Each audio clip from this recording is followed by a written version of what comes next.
généralement autour de 3-4 ans, dans le dessin apparaissent des signes. Des signes qu'on peut rattacher à une forme d'écriture. Parfois, ça prend même la forme d'une écriture. On retrouve des lettres de l'alphabet, parfois déformées. C'est un moment intéressant dans le dessin puisque on a des histoires avec des formes et l'enfant a grand plaisir à les raconter. Et en même temps, dans ces formes, apparaissent des graphies qui sont d'une certaine façon pas des mots, mais plutôt des lettres ou des successions de lettres.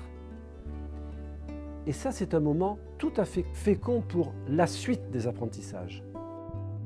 Et assez rapidement, l'enfant va apposer dans son dessin un signe qui renvoie à sa façon d'être nommé, mais aussi de son prénom. Ce qui est quand même très intéressant, c'est que la façon dont est écrit ce prénom est très singulière. Et au fil des mois, en fonction de ce qui lui est demandé, on se retrouve à sortir d'une signature pour se rapprocher d'une graphie qui est plus conventionnelle. Ce qu'il faut qu'on garde en tête, c'est que l'écriture est aussi un dessin.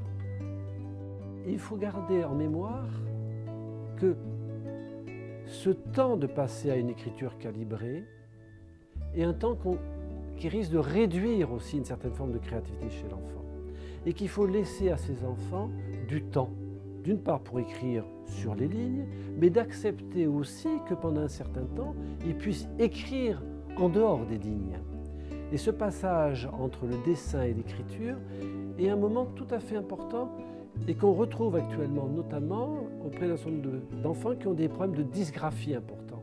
Parce qu'on ne leur a pas laissé suffisamment le temps, on pourrait dire, de fonder cette écriture en rapport avec le dessin.